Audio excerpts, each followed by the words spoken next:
दोस्तों, बड़ी खबर यह है कि पत्रकार राजीव प्रताप की मौत मामले में पुलिस ने एक बड़ा खुलासा किया है। अब तक जो अटकलें थी उन पर क्या पुलिस के इस नए खुलासे से उन अटकलों पर विराम लग जाएगा या लग गया है? पुलिस ने न सिर्फ पूरी टाइमलाइन पेश कर दी है बल्कि तथ्यों के साथ बताया कि आखिर क्या क्या हुआ था उस दिन। क्या यह हादसा था या इसके पीछे एक गहरी साजिश? जवाब मिल चुके हैं पुलिस को। आज की इस रिपोर्ट में मैं आपको दिखाने के लिए आया हूं दोस्तों कि इस सनसनीखेज मामले की पूरी पड़ताल पुलिस किस तरीके से कर रही है और अभी इस टाइमलाइन में क्या कहा गया है। नमस्कार, पहला मैं पंकज रौतेला, आप देख रहे हैं उत्तराखंड न्यूज। दोस्तों, पत्रकार राजीव प्रताप मौत मामले में पुलिस ने पोस्टमार्टम रिपोर्ट के साथ ही सीसीटीवी कैमरों को खंगाला, जिसके बाद पुलिस ने बड़ी जानकारी दी। साथ ही खुलासा इस बात का किया, बड़ा खुलासा यह हुआ कि इस पूरे मामले में राजीव कहां से निकले थे और कहां पहुंचे और किस तरीके से नदी में उनकी कार और उसके बाद उनका शव मिला। ये सब इस टाइमलाइन में है। तो आपसे गुजारिश यह है कि आप इस वीडियो को अंत तक जरूर देखिएगा दोस्तों, क्योंकि कई लोग इस पूरे घटनाक्रम को एक साजिश के चश्मे से देख रहे हैं। पुलिस इसे हादसा मानती आ रही है और ये बात भी सच है कि पत्रकार राजीव लगातार भ्रष्टाचार को लेकर, सरकार के काम को लेकर या प्रशासन के काम को लेकर, जिला प्रशासन के काम को लेकर उंगली उठा रहे थे। तो इसलिए खबर बेहद अहम है दोस्तों। पत्रकार राजीव प्रताप की रहस्यमय मौत के मामले में पुलिस ने जांच की है और यह जांच हालांकि चल भी रही है, लेकिन इस बीच में एक बयान आया है और विस्तृत तरीके से जानकारी साझा की गई है एक बयान के जरिए। उसमें यह मामला एक सड़क दुर्घटना की ओर इशारा करता नजर आ रहा है। हालांकि यह पुलिस की थ्योरी पहले भी ऐसी ही थी, जिससे परिवार कह रहा था कि नहीं, ऐसा हो नहीं सकता है, ऐसा हो नहीं सकता है, कहीं ना कहीं ये किसी की साजिश है और साजिश के तहत ये मौत हुई है। अब उत्तरकाशी पुलिस की माने तो इस मामले में अब तक की जो जांच की टाइमलाइन है उसको जो बताया गया वो बताने की कोशिश करता हूं। तकनीकी तथ्यों के साथ जो जानकारी दी गई वो बताने की कोशिश करता हूं। न केवल पूरे घटनाक्रम को साफ करती है टाइमलाइन, बल्कि बहुत कुछ इसमें है। इस मौत के पीछे किसी गहरी साजिश की संभावना को भी इस बयान ने कम कर दिया है। पहले सुनिए पुलिस का वो बयान। उत्तरकाशी कोटी टाउन का रहने वाला है और वर्तमान टाइम में शायद नलिया उसमें संविदा में जो है जल विद्युत निगम में जेई के रूप में वो कार्यरत है। रणबीर, ये जो मनवीर कलोड़ा है, ये पहले जो है हिटाणु में जो हमारा ये संस्थान है वहाँ पे जब उसमें ट्रेनिंग कर रहे थे या पढ़ाई कर रहे थे, तो ये जो हमारे राजीव प्रताप भाई है ये उनके टीचर थे। मतलब ये राजीव प्रताप जी के ये जो है ये मनवीर कलोड़ा जो है ये विद्यार्थी रहे हैं। तो जब ये यहाँ पे देहरादून में जो है इनसे संपर्क हुआ तो ये अभी कुछ 15-20 दिन से मनवीर कलोड़ा उनके साथ वो जब ये फील्ड में जाते हैं अपने प्रोफेशन को लेके, तो वो कैमरामैन का काम करते हैं। तो 18 तारीख को दिन में 2 बजे के करीब जो है लगभग दो बार जो हमने वो एविडेंसेस जो हमने कलेक्ट किए उसके अनुसार मैं कह रहा हूँ, तो दिन में जो है प्रोफेशन को लेकर बात हुई है या कुछ और चीज़ को लेकर बात हुई है, तो 2 बार बात होती है मनवीर कलोड़ा से। और 18 तारीख को ही शाम को 7 बजे ये राजीव प्रताप जो ये ज्ञानसू में उनका जो कमरा है अपने साले के साथ वो रहते हैं, तो 7 बजे मनवीर कलोड़ा उनके कमरे में पहुंचते हैं। दोनों कमरे में जब होते हैं तो ये जो हमारे जो पुलिस लाइन का जो हेड कांस्टेबल है शोभन सिंह, तो उसके कमरे में शोभन सिंह की कॉल जो है राजीव प्रताप को आती है।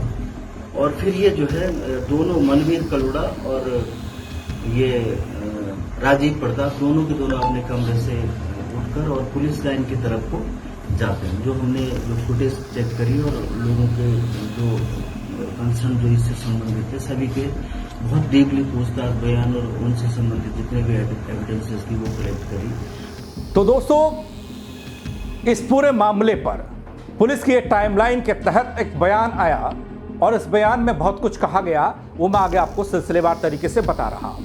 पुलिस के अनुसार 18 सितंबर की शाम को राजीव प्रताप अपने पूर्व छात्र और कैमरामैन मनवीर के साथ अपने कमरे से निकले और पुलिस लाइन में तैनात मुख्य आरक्षी शोभन सिंह से मिलने पहुंचे। तीनों ने साथ मिलकर पहले शराब खरीदी, फिर दरबार बैंड टैक्सी स्टैंड के पास खाना पीना किया। रात करीब 10 बजे का वक्त था, तीनों साथ थे और उसके बाद शोभन सिंह वहां से जाने लगे, लेकिन राजीव के कहने पर वो फिर से रुके और दोनों बाजार की ओर निकल पड़े। आगे देखिए, पुलिस की इस पड़ताल में अब तक जो निकला उसमें यह बताया गया, पुलिस जो इस थ्योरी है उस थ्योरी में राजीव का परिवार संतुष्ट नहीं था, क्योंकि पहले भी राजीव के परिवार ने इस बात को माना ही नहीं था कि यह हादसा था। लेकिन अभी पुलिस फिर से क्या उस हादसे वाली बात को दोहरा रही है, उस एक्सीडेंट वाली बात को दोहरा रही है। इस बयान से कुछ इस तरह का इशारा हो रहा है। पहले आपको दिखाता हूं, जब राजीव लापता थे तो उनकी पत्नी ने क्या कहा था, फिर बताऊंगा कि राजीव की पत्नी और परिवार की बातों से इतर पुलिस की जांच की थ्योरी बिल्कुल अलग है, हटकर है। मतलब व्यूअर्स को नमस्कार कहना चाहती हूँ और मेरा नाम मुस्कान है, मैं राजीव प्रताप की वाइफ हूँ। तो सर वो मेरी लास्ट बात जो उनसे हुई थी वो 11 बजे हुई थी, उनसे लास्ट जो बात हुई थी मेरी उनसे। उसके बाद सर मुझे नहीं पता है कि वो कहाँ हैं, क्या हैं, कैसे हैं, किस हालत में हैं सर। और मुझे जिन लोगों पे वो है वो थोड़ा परेशान थे, कई दिनों से मुझे बता रहे थे, इतना स्पष्ट तो उन्होंने मुझे बताया नहीं क्या है कैसे है। और मेरी उनसे बात हो रही थी तो मुझे बातों ही बातों में बता रहे थे कि मैं कई दिनों से परेशान हूँ। मैंने यहाँ हॉस्पिटल में वीडियो बनाई थी, स्कूल में यहाँ वीडियो बनाई थी, तो उस चक्कर से मुझे कई लोगों के फ़ोन आ रहे हैं कि वीडियो डिलीट कर वरना हम तुझे मार देंगे, ये कर देंगे, सो कर देंगे। सर मैंने उनसे कहा भी हम इस बात पे थोड़ा कार्रवाई करते आएंगे। उनका ऐसा कुछ नहीं है, पत्रकारों के ऐसे फ़ोन आते रहते हैं सर, तो मैं उसमें ज़्यादा वो नहीं कर पाई। रही बात वो जिनके साथ थे, वहाँ उनके साथ एक उनका दोस्त था, कुछ देर वो बैठे खाए पिए सर, मुझे उस बात को कोई पता नहीं है। वो मेरी अपने हस्बैंड से लास्ट 11 बजे बात हुई थी, उसके बाद वो पता नहीं कहाँ गए क्या गए। मैंने उनको 11 बजे के बाद ट्राई किया था, लास्ट मैसेज जो मेरा था 11:50 पे उनको मैंने मैसेज किया था, उनका मैसेज डिलीवर नहीं हुआ था सर। आज 3 दिन हो गए, मेरे पति का कुछ पता नहीं है सर। और मुझे पूरा भरोसा है कि मेरा पति कहीं कुछ ऐसा नहीं है कि वो कहीं गिरा मरा, कुछ नहीं है। मुझे पूरा भरोसा है सर, ये किसी की साजिश है और कोई उन्हें गुमराह करने की कोशिश कर रहे हैं, हमें गुमराह करने की कोशिश कर रहे हैं ताकि ये इस तक ना पहुँच पाए। और मेरे हस्बैंड को इन्होंने लापता कर रखा सर। और मैं पुलिस प्रशासन से और सभी मतलब जिलाधिकारी महोदय से हाथ जोड़कर निवेदन करना चाहती हूँ, दिल्ली उत्तराखंड लाइव के सभी व्यूवर्स फॉलोवर्स से निवेदन करना चाहती हूँ कि अभी हमारा सपोर्ट करें प्लीज़। मतलब हम इस कंडीशन में हैं अभी कि कुछ कह नहीं सकते, ये नहीं कर सकते। आप सभी थोड़ा सपोर्ट करेंगे हमारा, तब जाके हम आगे कुछ कर पाएंगे। तो आप सभी को मेरा हाथ जोड़कर निवेदन है कि हमें अपनी सहानुभूति दिखाएं और हमारे साथ खड़े रहें और मेरे पति को ढूंढने में हमारी मदद करें। आपने कहा कि उनको धमकियां मिल रही थी, तो कभी उन्होंने किसी व्यक्ति का या किसी संस्था का नाम आपसे उजागर किया कि संस्था का? तो सर मुझे ऐसा कुछ नहीं बताया उन्होंने, मैं उनके साथ ही हूँ, मैं एक्चुअली अपने ससुराल में थी आजकल। तो मुझे फ़ोन में ज़रूर रहे थे, थोड़ा हिंट मुझे ज़रूर दे रहे थे कि मुझे किसी न किसी का फ़ोन आ रहा है, मतलब मुझसे कह रहे थे मुझे किसी न किसी का फ़ोन आ रहा है, मुझसे ये लोग कह रहे हैं कि हम मार देंगे, ये कर देंगे, सो कर देंगे उनको। तो सर मतलब मैं इस बात में कोई स्पष्टीकरण नहीं दे सकती कि मुझे क्या है क्या नहीं। उन्होंने उतना मुझे बताया था नहीं कुछ, पर ऐसे कि मुझे डाउट है कि मेरा पति ऐसा कहीं जा ही नहीं सकता। मैं ये दावे के साथ बोल सकती हूँ, सबके सामने बोल सकती हूँ, और मुझे पूरा पता है कि उनको लापता किया गया है। और मैं इसी उम्मीद में हूँ कि मेरे पति मुझे मिलेंगे। मैं आप सभी से, मीडिया प्रभारी सभी से हाथ जोड़कर पत्रकार महोदय से निवेदन करती हूँ कि कृपया मेरे पति को ढूंढने में मेरी मदद करें। दोस्तों, ये पत्नी ने तब गुहार लगाई थी जब राजीव लापता थे, लेकिन अब पुलिस की थ्योरी, जो पुलिस काम कर रही है, वो कह रही है कि तमाम सीसीटीवी फुटेज को खंगाला गया।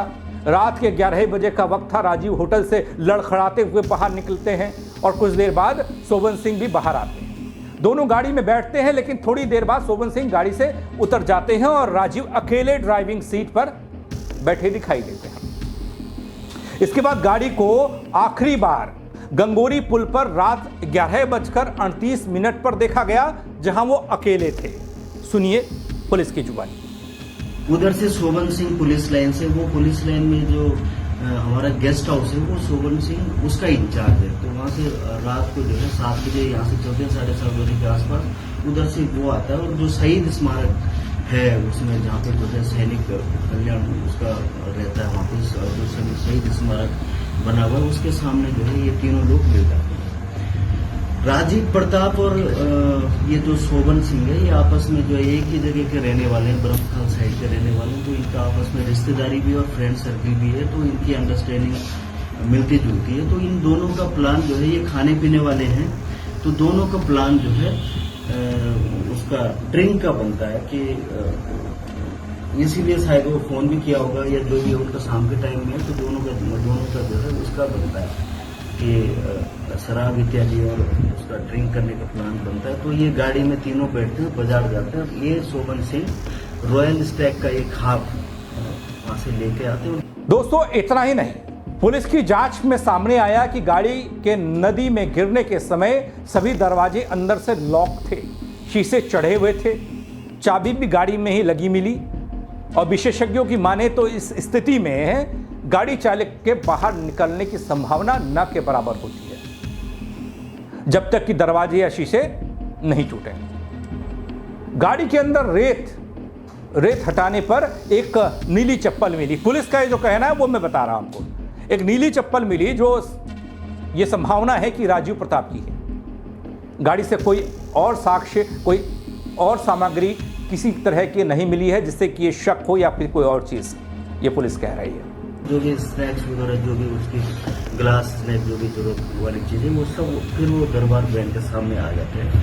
वहाँ पे राजीव प्रताप तर्क रखते हैं कि यहाँ पे जो है होटल में किसी सार्वजनिक ऐसी जगह पे बैठना ठीक नहीं रहेगा। मैं काफी जान पहचान के लोग हैं, सामने ऐसा करते हैं कि वो जो नीचे जो वो हमारे जो टैक्सी जो पार्किंग है, तो वहाँ पे उन्होंने जो है निर्धारित किया कि उस जगह पे बैठकर जो एक हाफ है तो उसको खा पी लेंगे और उसके बाद वो खाना खा लेंगे। तो इस तरह से वो तीनों के तीनों वहाँ पे बैठ गए। ये जो मनवीर कलुड़ा है, ये शराब नहीं पीता है। ये मनवीर कलुड़ा शराब और जो चीजें उन्होंने लाई होंगी, स्नैक्स वगैरह, मोमो वगैरह और चाउमीन वगैरह जो भी है, तो उसने जो है कंपनी दी उनको। और वो हाफ उन्होंने वहीं पे जब खत्म करी, पी ली, तो उसके बाद ये शोभन सिंह उठ के और जहाँ पे इसकी गाड़ी पार्क कर रखी होगी अपनी गाड़ी, वहां से कार से ही आता। दोस्तों पुलिस ने आगे बताया कि शोभन सिंह के बयान से भी यह साफ होता है कि उसने राजीव को गाड़ी न चलाने के लिए बहुत समझाया था, लेकिन राजीव नशे में होने के कारण नहीं माने। इसके बाद शोभन पैदल ही कोर्ट बंगला की ओर चल पड़े, लेकिन राजीव वहां नहीं मिले। फिर वहां होना क्या था? जब मुलाकात नहीं हुई, बात नहीं हुई, तो पुलिस का यह कहना है कि एक साथी अपने कमरे पर चला गया, दूसरे का पता नहीं। आया था वहां पे, तो कार की तरफ जब जाने लगे ये शोभन सिंह जी, तो राजीव प्रताप ने फिर उसको एक बार फिर फोन किया और ये कहा कि अभी रुक जा, थोड़ा सा इसको भी छोड़ देते हैं और अभी हम बाजार की तरफ। तो उसको कार से फिर वापस बुलाया, वो कार लेके, और फिर ये तीनों की तीनों नीचे पार्किंग से ऊपर रोड पे आया। रोड से जो है मनवीर को उतार दिया और मनवीर अपने घर को चल दिया। ये दोनों के दोनों गाड़ी में बैठ के, और ये प्लान बना कि होटल में चलकर वहीं खाना भी खा लेंगे। और इसका भी, इसने भी ये भी शोभन सिंह के भी अनुसार जो हमने पूछताछ करी, इसकी वाइफ का व्रत वगैरह था, तो उसका सामान भी जो लाना होगा, तो उसके लिए भी वो दोनों के दोनों बाजार की तरफ चले गए। इस बीच में राजीव प्रताप ने अपने जो भी आपने सोर्सेज होंगे या जो भी उसके पास होगा, 2 सॉलमेट के पौवे और लाए कि थोड़ा सा जो है वहाँ पे जब खाना खाएंगे तो थोड़ा सा और हो जाएगी। तो ये इसने बोला कि ये जो हमारा ये शोभन सिंह है, पुलिस लाइन में हेड कांस्टेबल, तो इसने वो सॉलमेट के पौवे जब देखे तो उसने ब्रांड को लेके कि यार मैं तो ये पीता नहीं हूँ, तो वो जो है वो दोनों के दोनों पौवे वो लेके फिर वो ये जो शराब की जो दुकान है वहाँ गया और वहाँ पे कुछ और पैसे दिए उसने, और उसके बदले वो पौवे वहाँ पे दे दिए, और वो पौवों के बदले उसने फिर वो रॉयल स्टैग का हाफ ले लिया। बाकी जो पैसे बनते थे वो उसके दुकानदार को दे दिए। फिर वो गाड़ी में बैठ के और वहाँ पे जो है चौहान होटल में। दोस्तों आगे देखिए पुलिस का क्या कहना है कि जब गाड़ी नदी में गिरी या फिर जिस तरीके से शव मिला, उसको लेकर पुलिस किस एंगल से पड़ताल कर रही है इस पूरे मामले की। दोस्तों तकनीकी तौर पर भी जांच की जा रही है। टेक्निकल निरीक्षण और बयानों के आधार पर पुलिस इस निष्कर्ष पर पहुंची है कि राजीव प्रताप की मौत एक दुर्घटना के कारण हुई है। जी हां, सही सुना आपने। राजीव की मौत पुलिस का कहना है कि एक दुर्घटना के कारण हुई है।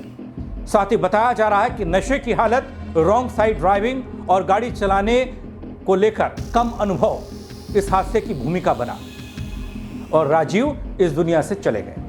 तो ये जो पार्किंग में जो उन्होंने टाइम स्पेंड किया अपना, वो 7 बजे वहां से चले तो 10 बजे तक, लगभग 10 बजे तक वो पार्किंग में 2 घंटा 2.5 घंटा वो वहाँ पे पार्किंग में रहे। उसके बाद वो इधर बाजार की तरफ आए। वहाँ पे उन्होंने दारू जो भी रॉयल स्टे का हाफ लेके फिर वो चौहान होटल में खाना खाने गए। तो ये शोभन फिर हमने जो है उस जगह पे हमारा बस स्टैंड पे कैमरा लगा, तो वो इसी की निशानदेही पे जब इसने ये कहानी बताई तो फिर हम उस जगह पे कंट्रोल रूम में मैं राजीव प्रताप के परिजनों को लेके भी 19 तारीख की बात है, जो उनके मनोज के प्रधान जी और उनके और भी रिश्तेदार जो 3-4 थे, हमने रात भर जब ये घटना हुई तो हमने बैराज में, और मैं खुद था उनके साथ और अपनी पुलिस लाइन की टीम के साथ बैराज और पूरी वहाँ से लेके गंगोली तक नदियों तक हमने रात तक सर्च किया। उसके बाद हम कंट्रोल रूम के कैमरे उसमें अपना जो हालांकि दगड़ियों मामले की विवेचना अब भी जारी है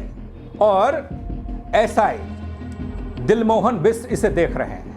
पुलिस सभी तथ्यों को ध्यान में रखते हुए निष्कर्ष तक पहुंचने की कोशिश कर रही है ताकि राजीव प्रताप की मौत से जुड़ी हर शंका का समाधान हो सके, परिवार जिस ओर इशारा कर रहा है उसका भी जवाब मिल सके। दोस्तों, इस जांच से यह तो साफ हो गया कि घटनाक्रम में फिलहाल कोई आपराधिक साजिश सामने नहीं आई है पुलिस के मुताबिक, लेकिन अंतिम रिपोर्ट ही राजीव की मौत के पीछे की पूरी सच्चाई को सामने लाएगी। उसका इंतजार करना होगा। और दोस्तों, पुलिस की अब तक की जांच में जो चौंकाने वाली बात सामने आई है कि पत्रकार राजीव प्रताप की मौत मामले में विवेचना जो चल रही है उस बीच हत्या नहीं बल्कि सड़क दुर्घटना बताई जा रही है।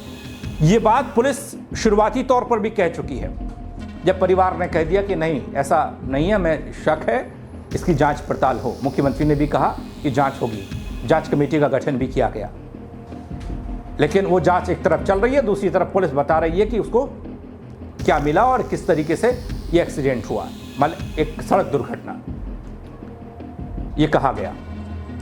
पुलिस के मुताबिक दुर्घटना की रात को राजीव शराब के नशे में धुत थे, ठीक से चल नहीं पा रहे थे, सीसीटीवी कैमरे खंगाले गए, हाईवे पर रॉन्ग साइड गाड़ी चला रहे थे, इसके साथ ही वो लड़खड़ाते हुए भी उन्हें दिखाई दिए सीसीटीवी में। अब क्या होगा इस मामले में, आगे क्या निकल कर आएगा जांच पड़ताल में, ये तो वक्त बताएगा। लेकिन अभी जो मौजूदा वक्त में स्थिति है वो इस ओर इशारा कर रही है कि पुलिस की थ्योरी जो पहले थी वही थ्योरी अभी भी है। पुलिस इस सड़क हादसा बता रही थी और अभी भी सड़क हादसा बता रही है, और अब डिटेल टाइमलाइन के साथ बताया जा रहा है। क्या अपडेट होगा, पुलिस की जांच में क्या निकल कर आएगा, मैं आपको बताऊंगा दोस्तों। लेकिन अभी इस खबर को लेकर आप क्या कहेंगे, कमेंट के जरिए बताइएगा। पुलिस की इस टाइमलाइन को लेकर, पुलिस की इस थ्योरी को लेकर, और परिवार जो लगातार इस ओर इशारा कर रहा है कि किसी की साजिश है, उसको लेकर आप कमेंट करिएगा, खबर को शेयर करिएगा। मेरे साथ जुड़ने के लिए आप सबका बहुत शुक्रिया। जय उत्तराखंड।